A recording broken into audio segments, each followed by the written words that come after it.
نحمده ونصلي على رسوله الكريم اما بعد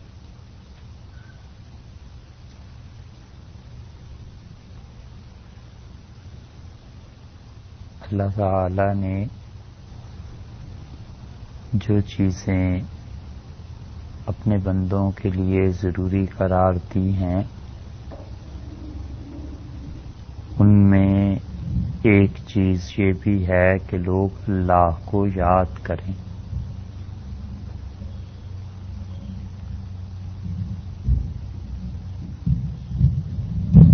ابھی مفتی صاحب آپ حضرات سے جو بات کہہ رہے تھے وہ یہی تھی کہ اللہ کا ذکر، اللہ کو یاد کرنا ان اعمال میں سے ہے جو اللہ نے ہر نبی علیہ السلام کی امت کے لیے ضروری قرار دیے ہیں۔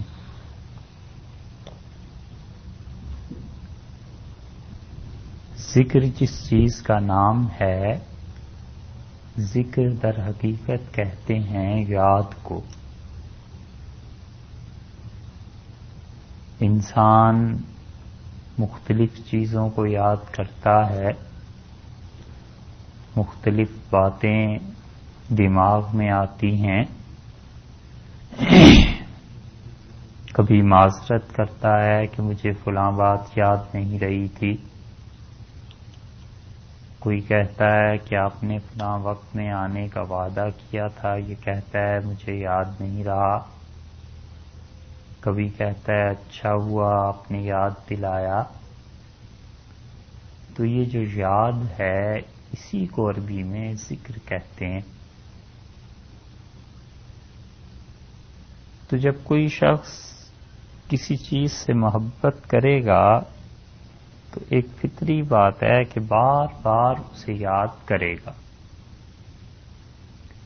یا کسی شخص کو کسی چیز کی ضرورت ہوگی تو ضرورت کے تحت بھی بار بار یاد کرے گا۔ مثلا بھوک لگ گئی، کھانا کھانا ہے، تو آپ کیسے ہی مصروف کیوں نہ ہوں، بار بار ذہن میں یہ بات آئے گی کہ کھانا کھانا ہے، تو کھانے کی یاد بار بار گویا کہ آتی ہے، ضرورت بتاتی ہے کہ تمہیں اس چیز کو یاد کرنا ہے۔ اسی طرح ایک چیز بظاہر ضرورت نہیں ہوتی مگر در حقیقت ضرورت بن جاتی ہے، اس کو بھی آدمی بار بار یاد کرتا ہے۔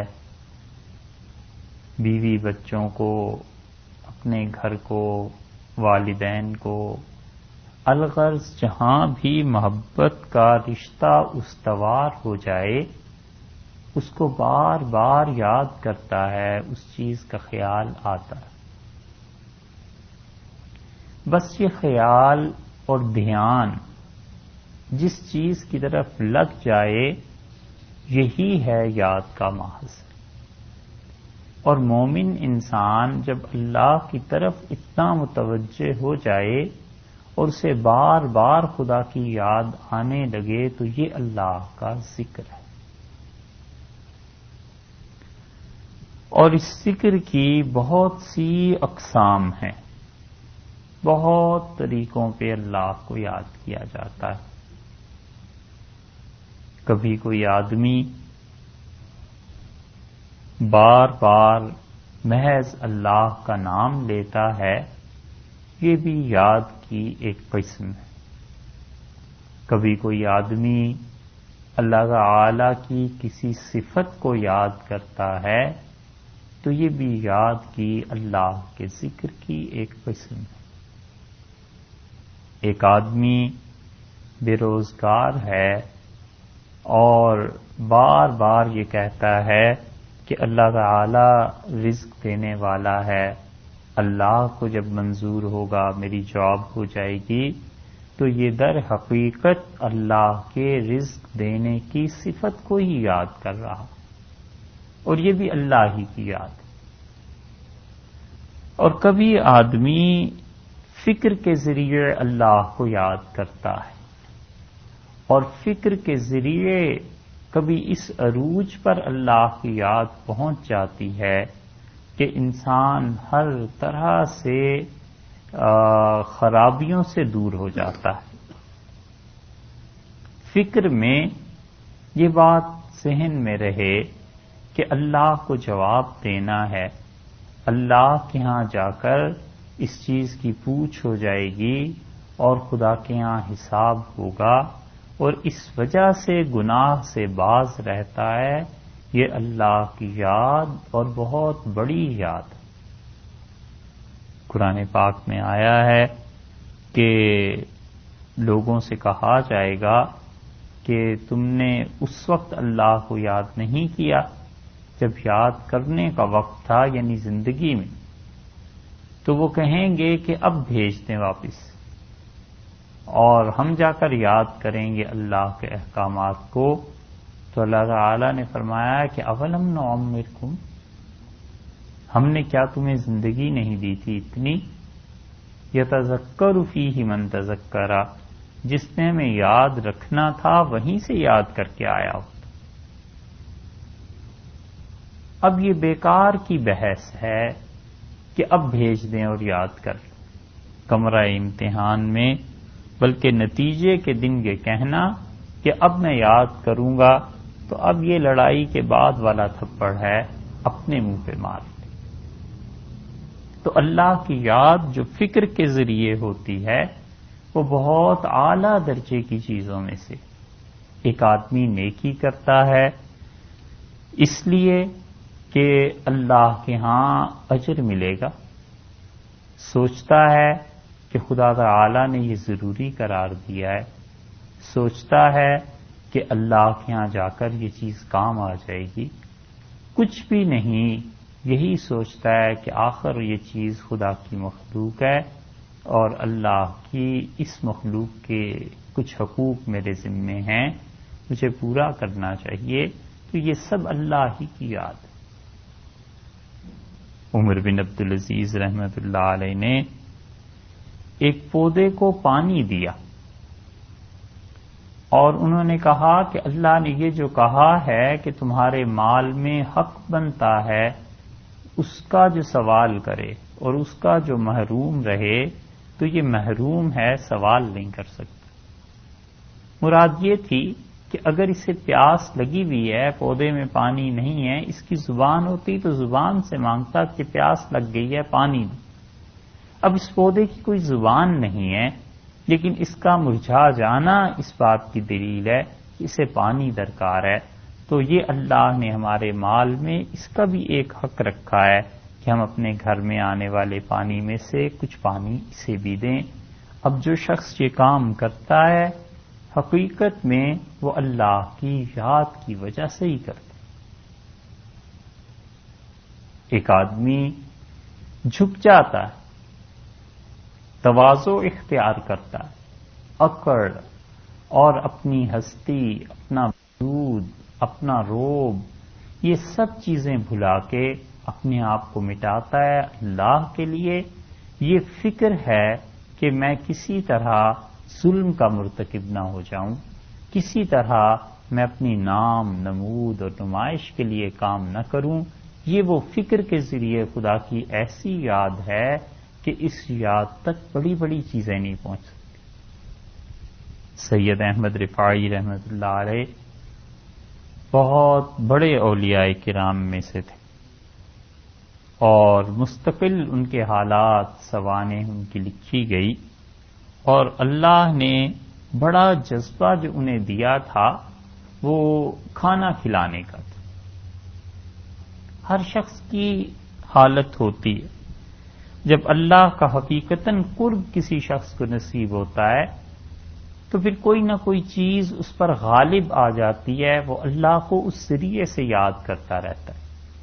آپ نے دیکھا ہوگا بعض لوگوں پہ حج کا غلبہ ہو جاتا ہے کہ وہ پیسے سال بھر جمع کرتے رہتے ہیں کہ ہر سال حج کرائے، عمرہ کرائے، یہ اللہ کو یاد کرنے کا ایک طریقہ ہے، اور خدا کو بھی شاید یہی منظور ہے کہ اس ذریعے سے اسے اپنی طرف کھینچے۔ بعض لوگوں پہ نماز کا غلبہ ہو جاتا ہے، لمبی رکعتیں پڑھیں، بہت طویل نمازیں پڑھتے ہیں، اور یہ رکعتیں اور یہ نماز کام میں آتی ہے اللہ کے ہاں بہت چیزوں سے بچانے والی اور بہت سی برکات کو لانے والی۔ ہمیشہ یاد رکھنا چاہیے کہ نماز میں طویل قیام اور دیر تک اللہ کے سامنے کھڑے رہنا انسان کو قبر کے عذاب سے بچاتا ہے، اور لمبے سجدے پلسرات سے آسانی سے گزار دیتے۔ طویل قیام قبر کے عذاب کو ہٹا دیتا ہے۔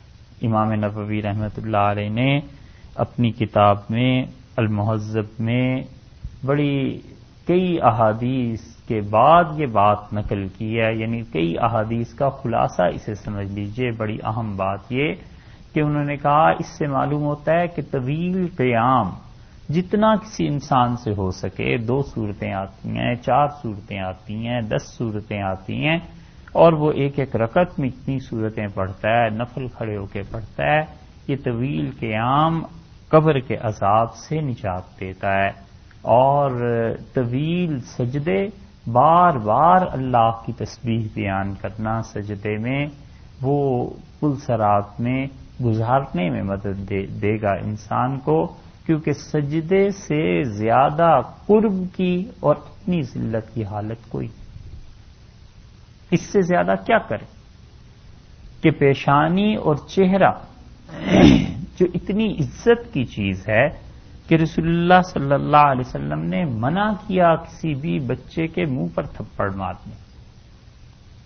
لوگ جو بے دریغ مار دیتے ہیں کہ بچے کو پکڑا اور منہ پہ چانٹا رسید کر دیا، یہ گناہ ہے، یہ گناہ ہے، اور بعض فقہا نے لکھا ہے یہ کبائر میں سے ایک کبیرہ گناہ۔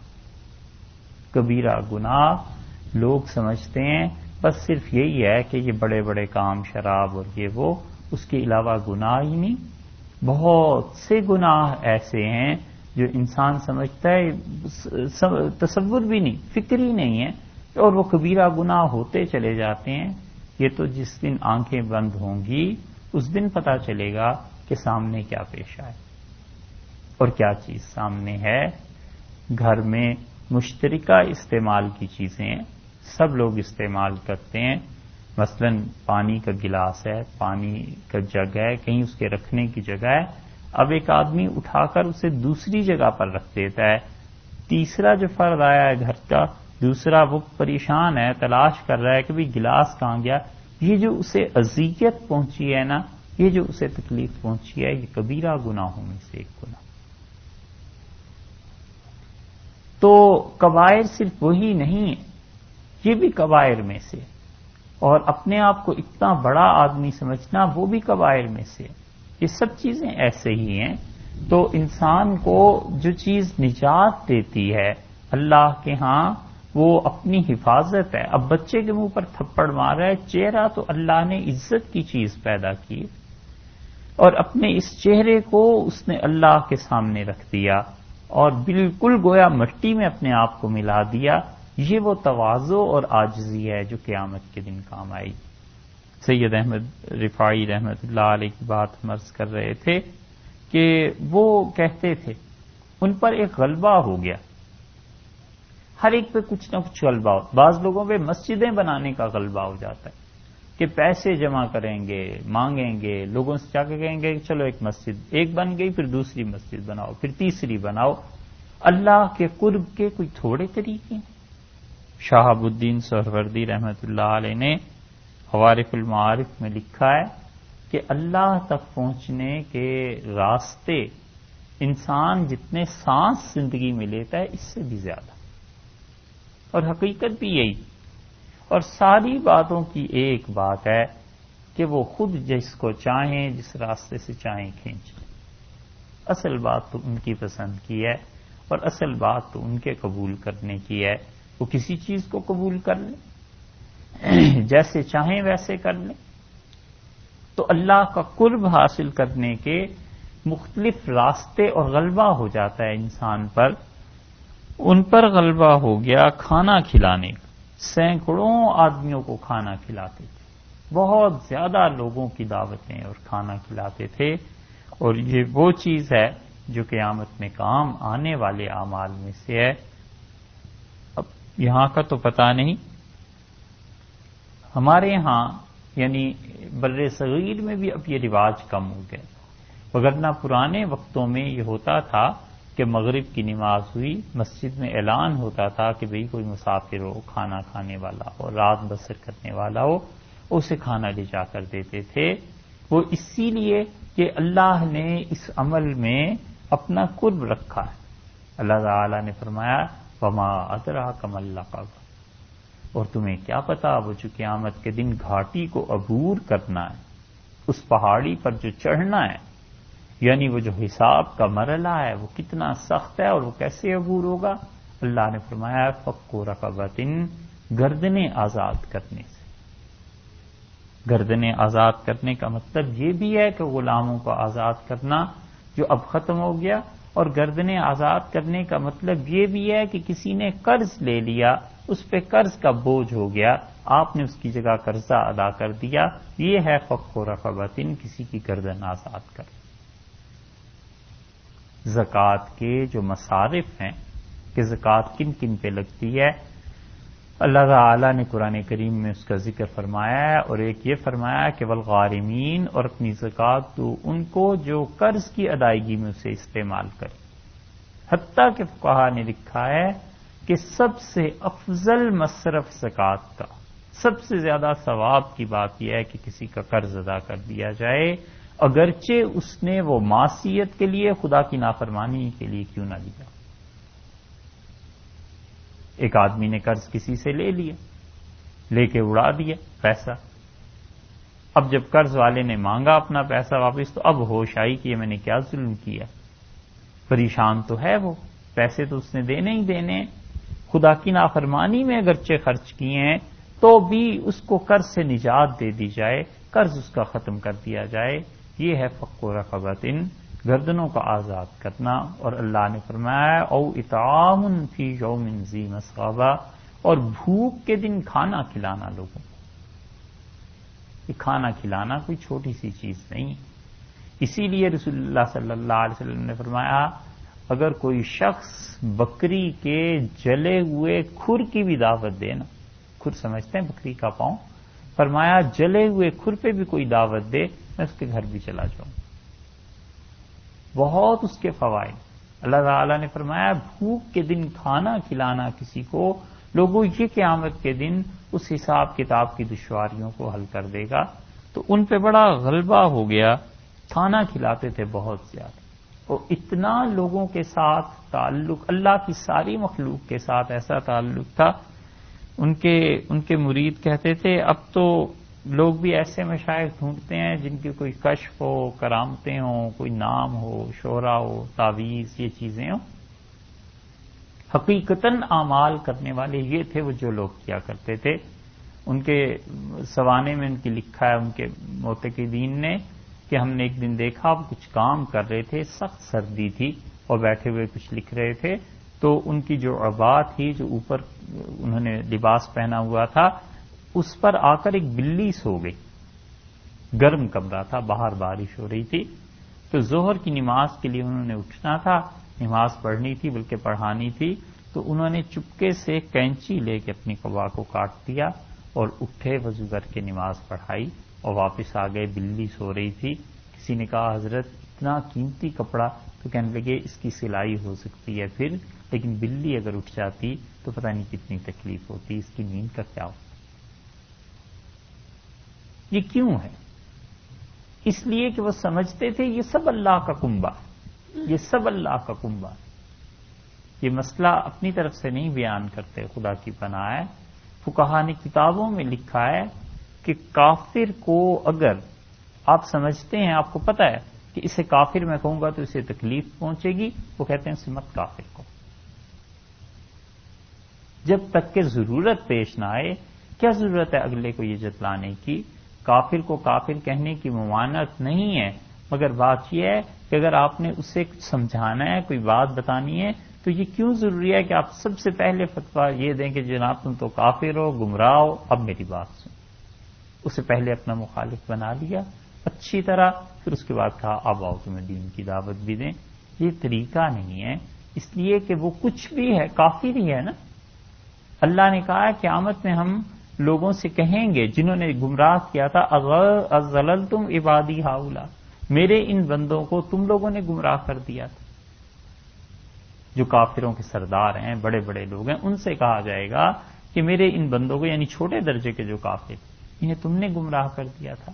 اس لیے کہ بہرحال ہے تو وہ بھی اللہ ہی کی مخلوق، تو انہوں نے اس بلی کی نیند کے لیے اپنے کپڑے کو تراش کیا اور کہا اس کی نیند خراب نہ ہو۔ ایسا اللہ کے ساتھ تعلق تھا۔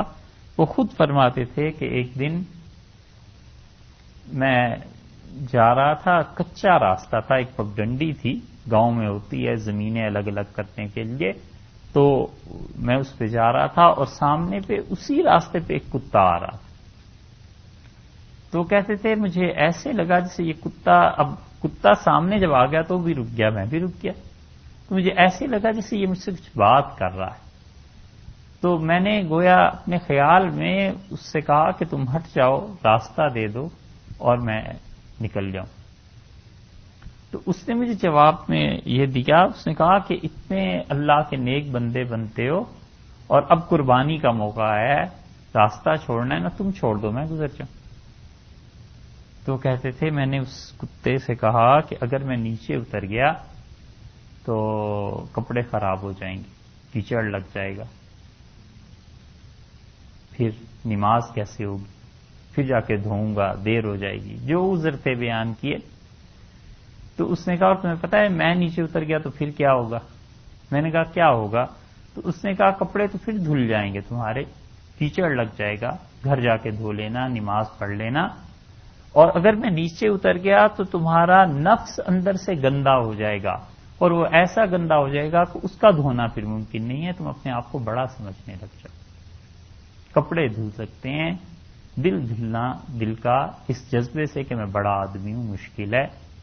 شیخ کہتے تھے میں اتر گیا اور میں جب اپنی خانقاہ پہ جہاں ٹھہرے تھے واپس پہنچا تو میرے دل میں اللہ نے یہ بات ڈالی کہ تمہیں ایک کتے کی وجہ سے آج علم دیا، اور وہ علم تمہیں یہ دیا ہے کہ تم اپنے آپ کو کم درجے کا انسان محسوس کرو، اور دیکھو اپنے پہ نگاہ رہے، اپنے اعمال پہ، تو اس کتے سے بھی کم درجے کا انسان سمجھتا ہے اپنے آپ کو، کیونکہ جو کام کیے ہیں وہ سب کے سامنے۔ کوئی شخص ایسا شاید ہو، کوئی شاید ہو، مگر کوئی ایسا نہیں ہے جس کے متعلق یہ کہہ دیں کہ آپ کی زندگی کی فلم اول سے آخر تک سب چلانے لگیں۔ اللہ تعالی کہہ دیں حشر میں کہ تمہیں جہنم میں نہیں پھینکتے، ٹھیک، لیکن جو کچھ تم نے کیا ہے، یہ تمہارے ماں باپ، بہن بھائی، رشتہ دار، محلے والے سب بیٹھے ہیں، ہم صرف اس فلم کو چلانا چاہیں گے، ان سب کو دکھائیں گے تم کیا کیا کرتے رہے ہو۔ تو آدمی ہاتھ جوڑ کے کہے گا یہ شرمندہ نہ کریں، جہنم میں پھینک دیں۔ کون اس قابل ہے؟ تو جب آدمی سوچتا ہے ان چیزوں کو اور اپنا نفس اندر سے ٹوٹتا ہے، یہ فکر کے ذریعے اللہ کی یاد ہے، یہ سوچ کے ذریعے اللہ کی یاد ہے۔ سوچتا ہے کہ میں غلط راہ پر چل پڑا ہوں، کسی طرح اپنے آپ کو ٹھیک کر لوں، یہ وہ سوچ ہے جو اسے اللہ کا قرب دے، یہ وہ سوچ ہے جو اللہ تعالی کی راہ اس انسان کو دکھائے گی۔ خدا نے اسی لیے صرف کتابیں ہی نہیں بھیجیں، بلکہ کتابوں کے ساتھ ساتھ انبیاء علیہ السلام بھی بھیجے، جنہیں دیکھ کر انسان کو پتہ چلے کہ اچھا خدا کا قرب جب حاصل ہو جائے تو آدمی ایسا ہو جاتا ہے، اللہ کا قرب جب حاصل ہو جائے تو پھر بندے میں یہ تبدیلی آتی۔ اگر انسان کے اعمال میں تبدیلی نہیں آتی، نماز اس کے اعمال کو نہیں بدلتی، روزہ اور حج اور زکوٰۃ اس انسان کو مٹنا نہیں سکھاتے، تو تو 100 بار اپنے اعمال کا جائزہ لینا چاہیے کہ میں کیا کر رہا. اللہ نے تو کہا ہے کہ نماز روک دیتی ہے فحاشی اور بے حیائی کے کاموں سے. دونوں کام کرتا رہے پھر ایک تو غالب آئے گئی، اور غلبہ پھر نماز کو نہیں ملتا، اس مکروہ چیز کو مل جاتا. نماز پڑھتا ہے اور رکتا چلا جاتا ہے تدریجاً، آہستہ آہستہ آہستہ آہستہ گناہ سے رکنا شروع ہو جاتا ہے، رکتا چلا جاتا ہے. اس کا مطلب یہ ہے کہ یہ صحیح نماز. اور اگر نماز پڑھتا ہے اور یہ چیزیں پھر بھی اس کے باوجود بدستور قائم ہیں، آگے بڑھ رہی ہیں، تو اس کا مطلب ہے ضرور نماز میں کچھ نہ کچھ کھوٹ ہے، کچھ خرابی ہے، اسے دور کرنا چاہیے.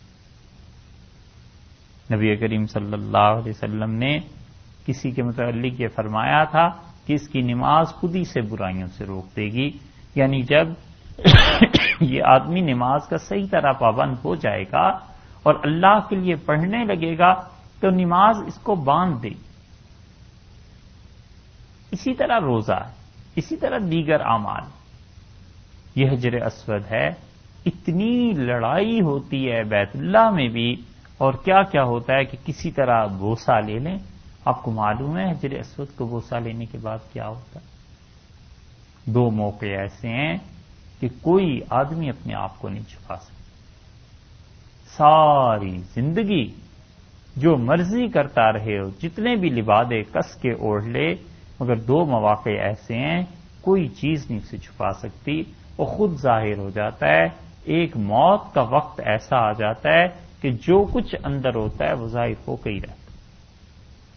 اگر کفر تھا تو علیاذ باللہ کفر ظاہر ہو جاتا ہے، اور اگر اندر ایمان تھا تو وہ ایمان بھی ظاہر ہو کے رہتا ہے. پتہ چلتا ہے کہ مومن انسان ہے، ایمان والا ہے، اس کی موت.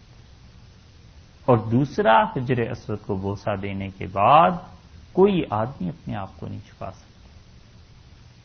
اگر ایمان تھا اندر تو وہ ایمان ظاہر ہو کے رہتا ہے، حج کر کے آتا ہے، اور کوئی اسی گناہ کی دعوت دے جس گناہ میں 3 مہینے 4 مہینے پہلے تھا، توبہ کرتا ہے، کہتا ہے یار حج کر دیا، اب یہ کام نہیں کرے. اس کا مطلب ہے وقتی طور پر شیطان نے غلبہ پا لیا تھا اس پہ، 1 سال 2 سال 4 سال جتنا بھی، مگر اب دھلائی ہو گئی، اور حجر اسود کے بوسے نے ثابت کر دیا کہ اس کے اندر ایمان محفوظ تھا. اب کوئی شخص اسے ہٹا نہیں سکتا. اب انہی چیزوں سے اور حج کر آئے پھر آ کر پہلے سے زیادہ گڑبڑ کرنے لگ جائے، تو اس کا مطلب یہ ہے کہ یہ سب دکھاوی کی چیزیں تھیں، بظاہر کے نماز روزے تھے، وگرنہ اندر در حقیقت وہ چیز تھی جو اب غالب آ گئی ہے، اب سامنے آ گئی. اس لیے اللہ کی یاد، اس کے بہت طریقے ہیں. فکر کے ذریعے خدا کو یاد کرے، سوچتا رہے کہ کیسے اللہ کا دین غالب آ جائے. سوچتا ہے انسان کیسے میرے ہمسائے ٹھیک ہو جائیں، سوچتا ہے میری اولاد کیسے ٹھیک ہو جائے. اللہ نے فرمایا ہے وَجَعَلَهَا كَلِمَةً بَاقِيَةً فِي عَقِبِهِ، اور ابراہیم علیہ السلام اپنے بعد اچھا جملہ چھوڑ کے اپنی اولاد میں گئے. وہ اچھا جملہ کیا تھا؟ تو یہی تھا لا الہ الا اللہ. خدا کی توحید کو اپنی اولاد میں چھوڑ کر وہ دنیا سے گئے. اسی لیے قرآن پاک میں آیا ہے کہ یعقوب علیہ السلام نے اپنے بیٹوں سے کہا کہ میرے بعد تم کس کی عبادت کرو گے؟ انہوں نے کہا ہم ایک پروردگار کی عبادت کریں گے. انسان سوچتا ہے خود میری اولاد کس طرح دین پہ قائم رہ سکتی ہے. یہ سوچ قیامت میں کام آنے والی چیزوں میں سے ہے. اولاد رہے دین پہ یا نہ رہے، اس سوچ کا ثواب اللہ کے ہاں ضرور ملے گا. اور اب دیکھیے ایسی بات ہے جس میں کوئی ریاکاری بھی نہیں. کسی کو کیا پتا آپ کیا سوچ رہے ہیں، کسی کو کیا معلوم ہم کیا سوچ رہے ہیں. تو یہ سوچ میں اللہ کے ساتھ ارتباط ہے، تعلق ہے. اسی لیے حدیث میں آیا ہے کہ جو ذکر اللہ کی یاد خفی طریقے پر ہوتی ہے، جس کا کسی کو پتہ نہیں چلتا، وہ اس ذکر سے 70 گنا زیادہ ہے ثواب کے اعتبار سے جس ذکر کا لوگوں کو پتہ چلتا ہے. دوسری حدیث میں آتا ہے نبی کریم صلی اللہ علیہ وسلم نے فرمایا اللہ تعالیٰ فرشتوں سے کہیں گے کہ میرے اس بندے کے کچھ اعمال ایسے ہیں جس کی تمہیں بھی خبر نہیں ہے، اور وہ اعمال ہیں در حقیقت محدثین کہتے ہیں جو اس نے اپنے دل سے دماغ سے کیے. تو اللہ تعالیٰ ان چیزوں کو بھی سامنے لے آئیں. ایک آدمی نے کہیں ایکسیڈنٹ دیکھ لیا، دل ہی دل میں اللہ سے کہتا ہے خدایا اس کی خیر کر، اللہ اس کو بچا، بہت بڑا ایکسیڈنٹ ہو گیا. مسلمانوں کے کسی کے نقصان کی خبر پہنچی، کہتا ہے خدایا اس نقصان کو پورا کر دے. کسی کو کچھ پتا نہیں ہے اور اس نے دیکھا کتنی بڑی عبادت کی ہے محض اپنی فکر کے ذریعے، سوچ کے ذریعے. یہ سوچ محور ہے تمام اعمال کی، سوچ مرکز ہے تمام اعمال کی. اسی لیے اگر سوچ میں کج آ جائے، ٹیڑھا پن آ جائے تو سارے اعمال میں خرابی پھر آنا شروع ہو جاتی. اور سوچ صحیح رہے، مثبت سوچے. شریعت نے بتایا ہے کہ صحیح سوچے.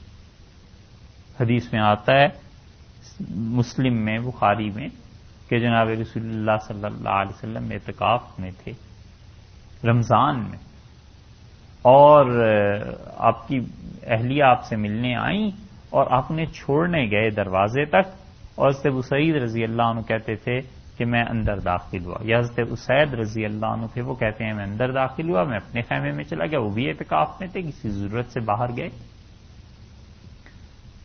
تو فرماتے تھے رسول اللہ صلی اللہ علیہ وسلم میرے خیمے کی طرف آئے اپنی اہلیہ کو چھوڑ کے، انہیں بھیج کے رخصت کر کے، اور فرمایا وہ میری بیوی تھی، اور یہ کہہ کے چلے گئے.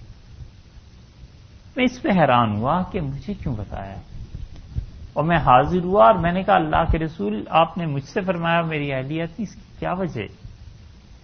تو رسول اللہ صلی اللہ علیہ وسلم نے فرمایا شیطان انسان کے خون میں، انسان کے جسم میں خون کی طرح چلتا ہے، تو مجھے ڈر ہوا کہ کہیں ایسے نہ ہو تم کچھ اور گمان کرنے لگو، تو میں نے اپنی بات واضح کر دی کہ میری اہلیہ. یہ ہے احتیاط، یہ ہے فکر کا انداز. رسول اللہ صلی اللہ علیہ وسلم نے سکھایا کہ ہمیشہ صحیح بات سوچو، ہمیشہ صحیح طرف کو دیکھو. انسان اپنی فکر سے گناہ کرتا ہے، بدگمانی ہے. ایک آدمی پتہ نہیں کس حال میں کھڑا ہے، کس معاملے میں پڑا ہوا ہے، اب اس کے متعلق پہلا جملہ یہی سوچنا کہ یہ تو بہت ہی گناہ گار ہے، یہ تو بہت ہی خراب ہے. اب وہ خراب ہے یا نہیں، اور وہ اور اس کے اللہ کا کیا معاملہ ہے وہ تو بعد میں، مگر اس نے تو اپنے آپ کو پہلے ہی خراب کر دی. اسی لیے رسول اللہ صلی اللہ علیہ وسلم نے فرمایا بدترین جھوٹ، بدترین گناہ یہ بدگمانی. جب تک کوئی چیز کھل نہ جائے، جب تک کوئی چیز واضح نہ ہو جائے، اس وقت تک حق کیسے یہ بنتا ہے کہ انسان ان چیزوں کو دوسروں کے متعلق گمان کرے، پھر اس پر ساری عمارت بھی تعمیر کر لے کہ فلاں جگہ پہ فلاں صاحب کو دیکھا تھا، ایسے ہو گیا ویسے ہو گیا. ارے بہت بعد کی بات ہے، پہلے تو اس سے ہی پوچھ لیا جائے کہ صاحب فلاں جگہ تھی یہ بات تھی، اور وہ بھی کیوں پوچھا جائے؟ ضرورت پیش آنے پہ بات ہے. اگر ضرورت نہیں پیش آئی تو لوگوں کو ان کے اللہ کے ساتھ چھوڑ دیا جائے.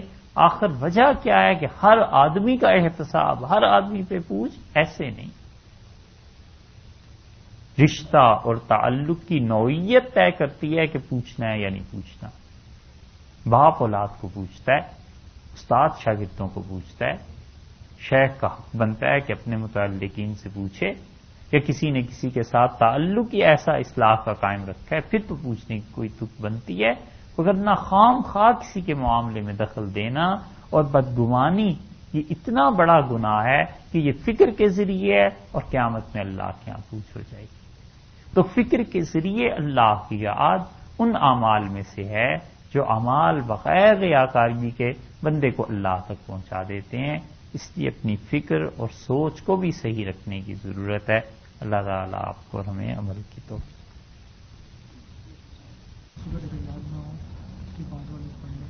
جی ہو سکتا ہے. کے بعد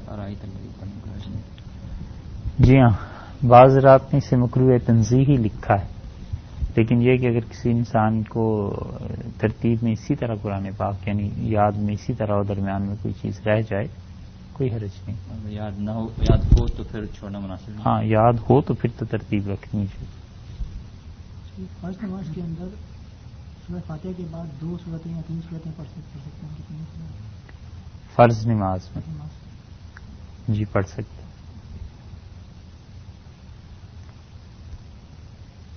صاحب نے جو گمان کی بات کی یہاں پر ہمارے یہاں اس وقت ہوتا ہے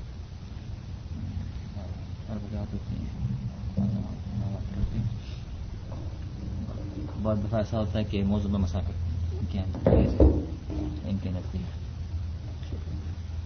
سردی میں خاص طور پر مسئلہ ہوتا ہے ان کی پیچھے بعض اوقات اگر نماز پڑھنی ہو تو کیا کریں. جہاں تک ہمارے ناقص علم میں ہے کسی کے نزدیک بھی یہ سوتی جو اونی جو موزے ہوتے ہیں امریکی فقہ میں امریکی فقہ کی الگ بات ہے مگر ائمہ اربعہ کے یہاں کسی کے یہاں جواز نہیں اس کا. لوگوں کے یہاں صحیح تو نماز نہیں ہوتی. نماز پڑھاتے ہیں پھر سے نماز نہیں. تو ان سے اب ہم کیا کریں کہ نماز پڑھ کے دوہرا لیا کریں نماز ہی نہ پڑھیں گے. امام سے باقاعدہ یا تو ہو کہ اس کی عادت یہی ہے تو پھر تو نماز نہیں پڑھنی چاہیے. لیکن وہ کہتے ہیں کہ مصر سے یہ فتویٰ آیا ہوا ہے کہ مسافر لڑتے ہیں. نہیں غلط بات ہے, لڑنا تو بالکل نہیں چاہیے. مصر والوں نے بھی فتویٰ دیا ہوگا تو انہوں نے کسی کا قول کوئی چیز نقل کی ہوگی نا, حالانکہ ایسے نہیں. اسی کا نتیجہ ہے کہ امریکہ میں ایک صاحب بتلا رہے تھے کہ ایک صاحب آئے وضو کرنے کے لیے اور انہوں نے ہاتھ دھوئے اور چہرہ دھویا اور اس کے بعد کوٹ پہنا ہوا تھا تو کونیوں تک مسا کر لیا. میں نے سنا یہ جی ہاں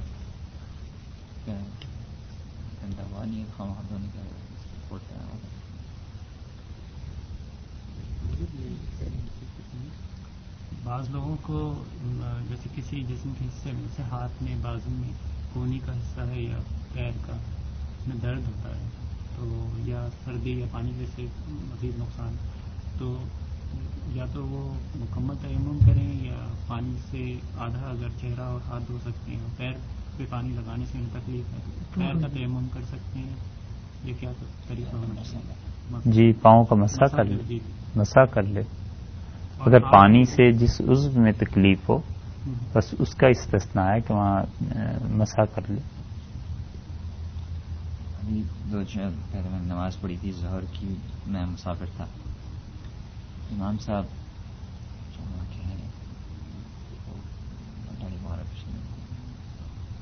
ان کے پیچھے نماز ہو گئی پھر لوٹانی چاہیے آپ کو, لوٹانی چاہیے. انہوں نے ظہر کی نماز پڑھائی تھی اب میں مسافر تھا پڑھنے کے بعد پھر میں قصر 2 رکھتے ہیں. قصر پڑھ جی قصر سفر میں جو ہے وہ سنتیں پڑھنی چاہیے یا نہیں پڑھنی چاہیے؟ 2 طرح کا سفر ہے. ایک تو یہ کہ آپ ایک شہر سے دوسرے شہر جا رہے ہیں تو یہ دوران سفر, اور ایک یہ کہ آپ کسی جگہ پہنچ گئے اور وہاں بھی آپ مسافر. تو یہ جو دوران سفر ہے اس میں تو آپ کو اختیار ہے پڑھیں یا نہ پڑھیں. وقت ہے نہیں ہے, ٹرین نے کس وقت جانا ہے, پلین نے, سارے فیکٹرز ہیں. اور ایک یہ کہ آپ پہنچ گئے اور وہاں بھی آپ ہیں تو حقیقتاً مسافر ہی دوسرے شہر میں. اگر وہاں آپ کو اطمینان ہے, ماحول ٹھیک ہے, کوئی اتنی جلدی نہیں ہے تو پھر موقعہ سنتیں وہاں پڑھنی چاہیے. لیکن فرض آدھے آدھی جی فرض تو آدھے ہی ہیں. موقع سنت کا درجہ وہی سنت موقع ہی رہے گی یہ موقع ہی نہیں. ہاں تو اس کی کیا وجہ کیا ہے کہ فرض نماز پھر آدھی ہو جائے گی لیکن سنتیں پڑھنی ہے, اس کا کیا وجہ ہے؟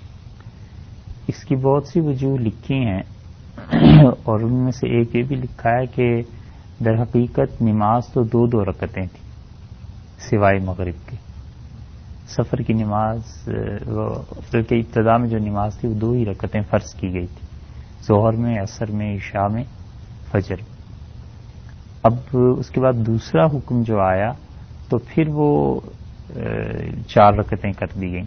تو رسول اللہ صلی اللہ علیہ وسلم جو 2 رکعتیں پڑھتے تھے نا وہ نماز اپنی سفر میں رکھ لی تو وہ سفر کی ہوگی. دوسری چیز یہ ہے کہ اگر کوئی سفر میں